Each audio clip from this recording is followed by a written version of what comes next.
Hello students, मैं हूँ रीना दांगी और आज हम पढ़ने वाले हैं धातु और अधातु।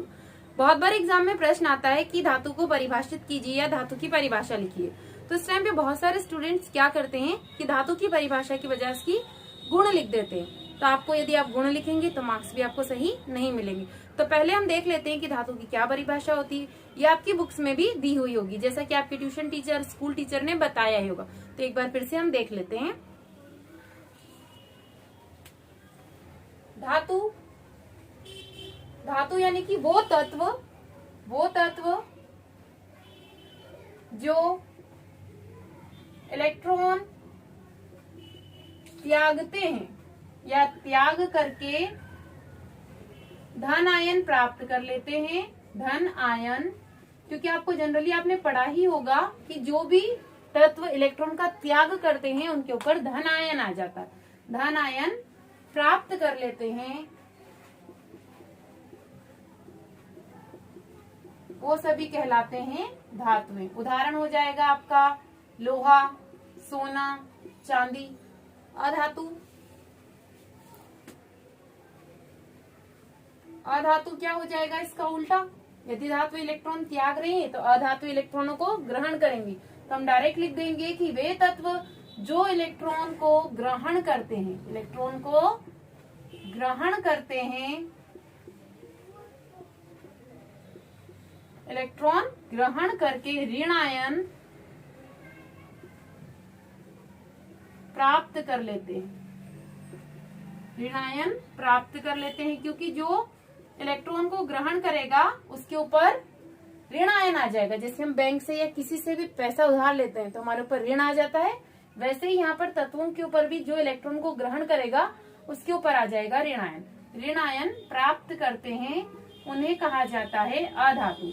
उदाहरण हो जाएगा आपका क्लोरीन, Cl, इसके ऊपर नेगेटिव यहाँ आप लिख सकते हैं सोडियम। देखा होगा आपने इस प्रकार से पॉजिटिव चार्ज।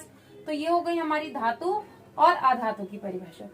और हाँ स्टूडेंट, जब भी एग्जाम में किसी की भी डेफिनेशन आती है, किसी की भी परिभाषा आती है तो हमें उदाहरण जरूर लिखना चाहिए, वरना वो परिभाषा अधूरी मानी जाती है। तो अधातु और धातु की एक बार फिर से देख लेते हैं हम परिभाषा। धातु वो तत्व जो इलेक्ट्रॉन त्यागते हैं और उनके ऊपर धन आयन आ जाता है, उन सब तत्वों को कहा जाता है धातु। उदाहरण में आप लिख दीजिए सोडियम, सोडियम एक धातु है। और लोहा, आयरन, उसका सिंबल लिख सकते हैं आप, संकेत लिख सकते हैं। अधातु में आ जाएगा वो तत्व जो इलेक्ट्रॉन को ग्रहण करते हैं और उनके ऊपर ऋण आयन आ जाता है, उन सभी को कहा जाता है अधातु। अब हम इनके भौतिक गुण देख लेते हैं। कैसी होती है? जनरली सभी कठोर होती हैं। तो धातुएं सामान्यतः कठोर होती हैं। आपने छूकर भी देखा होगा उन्हें, सामान्यतः कठोर।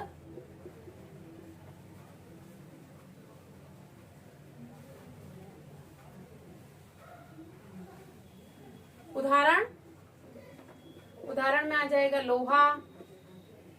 जब भी तो इनके बर्तन बनाए जाते हैं, ये कठोर होती हैं, इसीलिए गहने बनाए जाते हैं। तो आप लिख सकते हैं सोना, चांदी।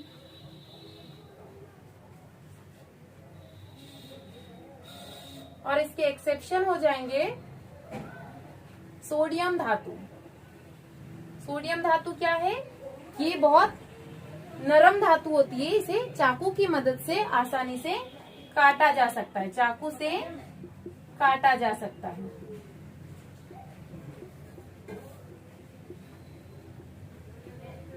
जितनी भी अधातुएं होती हैं वो सभी नरम होती हैं। सिर्फ इसके एक्सेप्शन है कुछ, या अपवाद कह सकते हैं इनको, अपवाद। वो हो जाएंगे आपके डायमंड या हीरा। हीरा बहुत कठोर धातु होता है या कठोरतम पदार्थम इसको कह। हीरा क्या है? एक अधातु है और ये बहुत कठोर होता है, कठोरतम। अगला गुण देखते हैं अब हम, घनत्व। धातुओं का घनत्व अधिक होता है, घनत्व अधिक होता है, जबकि अधातुओं का घनत्व कम होता है। ठीक है, दोनों पॉइंट हमें याद रखना है। धातुएं कठोर होती हैं, अधातुएं नरम होती हैं। अपवाद है उसका हीरा, धातुओं का घनत्व अधिक होता है जबकि अधातुओं का घनत्व कम होता है। अगला गुण है ध्वनिकता। जैसा कि नाम से ही समझ में आ रहा है, ध्वनि। जब भी दो धातुओं को या दो धातुओं से बने बर्तनों को आपस में टकराया जाता है या किसी और चीज से पीटा जाता है तो वो ध्वनि उत्पन्न करती है। धातुएं जनरली ध्वनि उत्पन्न करती हैं। स्कूल में आपने देखा होगा घंटी बजाई जाती है तो उसके अंदर भी धातु की ही बनी होती है घंटी, तो वो ध्वनि उत्पन्न करती हैं। तो यहाँ लिख देंगे उदाहरण में लोहा, इनको पीटने पर भी ये ध्वनि का उत्पादन करती हैं। अपवाद हो जाएगा यहाँ पर सोडियम और पोटेशियम। सोडियम और पोटेशियम धातुएं। अधातु क्या होगी? ये ध्वनि उत्पन्न नहीं करती हैं, ध्वनि उत्पन्न नहीं करती है। अगली प्रॉपर्टी देखते हैं अब हम, आघात वर्धनीयता। इसमें बहुत बार स्टूडेंट कंफ्यूज हो जाते हैं। आघात वर्धनीयता यानी कि किसी चीज को मारा जा रहा है, इसको हथौड़े से पीटा जा रहा है, तो इतना पीटा जाए कि वो पतली चद्दरों के रूप में कन्वर्ट हो जाए। आपने टीन की चद्दरें देखी होगी, घरों की छत बनाने के लिए बहुत सारे लोग यूज करते हैं। इसके अलावा एल्यूमिनियम के कवर चॉकलेट, मेडिसिन, दवाइयों की रैपिंग करने में काम में आते हैं। मिठाइयों को सजावट के लिए चांदी का कवर लगाया जाता है। तो धातुओं में आघात वर्धनीयता का गुण पाया जाता है, उदाहरण में लिख सकते हैं आप चांदी, एल्यूमिनियम और लोहा। जबकि जो अधातुएं होती हैं उनमें आघात वर्धनीयता का गुण नहीं पाया जाता। इतना आया समझ में? अगला गुण देख लेते हैं हम, तन्यता मतलब तान दो, उनको खींचते जाओ। तो जो धातुएं होती हैं उनमें तन्यता का गुण मौजूद होता है, यानी कि इनको पतले पतले वायर या तारों के रूप में बदला जा सकता है। आपने तांबे के तार देखे होंगे, पाया जाता है, तन्यता का गुण पाया जाता है। 1 ग्राम सोने को 2 किलोमीटर तक खींचा जा सकता है, यानी कि 1 ग्राम सोने का 2 किलोमीटर लंबा तार बनाया जा सकता है। उसके अलावा आपने तांबे के तार देखे होंगे, घरों में बिजली के तार बनाने के लिए इसका यूज किया जाता है। एल्यूमिनियम और कॉपर, ये इसके उदाहरण हो जाएंगे।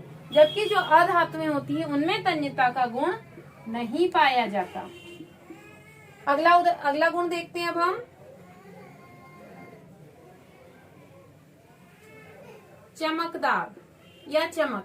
जितनी भी धातुएं होती हैं उनकी जो बाह्यतम सतह होती है वो चमकदार होती है। आपने घरों में बर्तन देखे होंगे, वो नए बर्तन जो हम लेके आते हैं वो चमकदार होते हैं, यूज करते करते वो घिस जाते हैं तो उनकी चमक, यदि उनकी बाहरी सतह पर पॉलिश कर दी जाए किसी भी अन्य पदार्थ के द्वारा, तो वो क्या करते हैं? प्रकाश का परावर्तन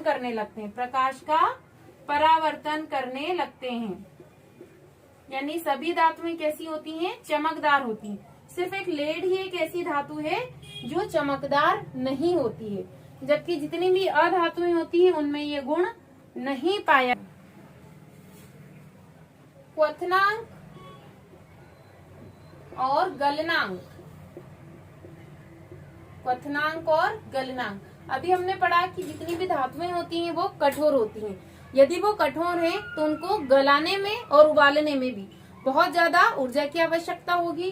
तो जितनी भी धातुएं होती हैं उनका क्वथनांक और गलनांक बहुत ज्यादा होता है। तो क्या लिखेंगे? इनका गलनांक और क्वथनांक बहुत ज्यादा होता है। उदाहरण लिख सकते हैं आप, लोहा, सोना।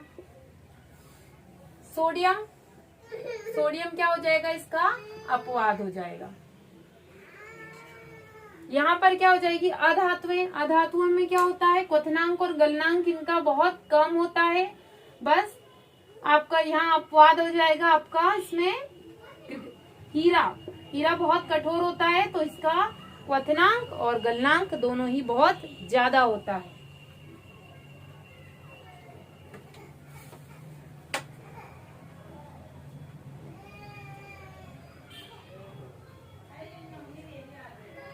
चालकता, बिजली और ऊष्मा की चालकता। तो जो धातुएं होती हैं वो अच्छी चालक होती है, ऊष्मा और बिजली की, ऊष्मा और बिजली की दोनों ही अच्छी चालक होती है, इसीलिए धातुओं के तार बनाए जाते हैं।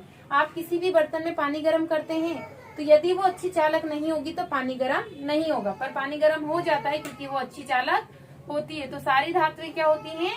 अच्छी चालक होती हैं। बस एक अपवाद है इसका, टंगस्टन।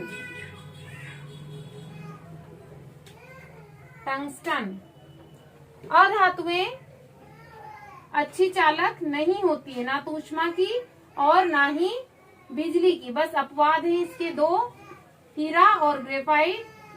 जो ग्रेफाइट होता है वो इलेक्ट्रिसिटी यानी बिजली का, करंट का अच्छा चालक होता है, जबकि जो हीरा है वो ऊष्मा का अच्छा चालक होता है। दोनों में ध्यान रखना, हीरा ऊष्मा का अच्छा चालक है और ग्रेफाइट बिजली यानी करंट का अच्छा चालक है। तो आज के लेक्चर में इतना ही। यदि आपको वीडियो अच्छा लगा हो तो चैनल को सब्सक्राइब कीजिए और इस वीडियो को इंग्लिश में देखने के लिए डिस्क्रिप्शन बॉक्स में दी गई लिंक पर क्लिक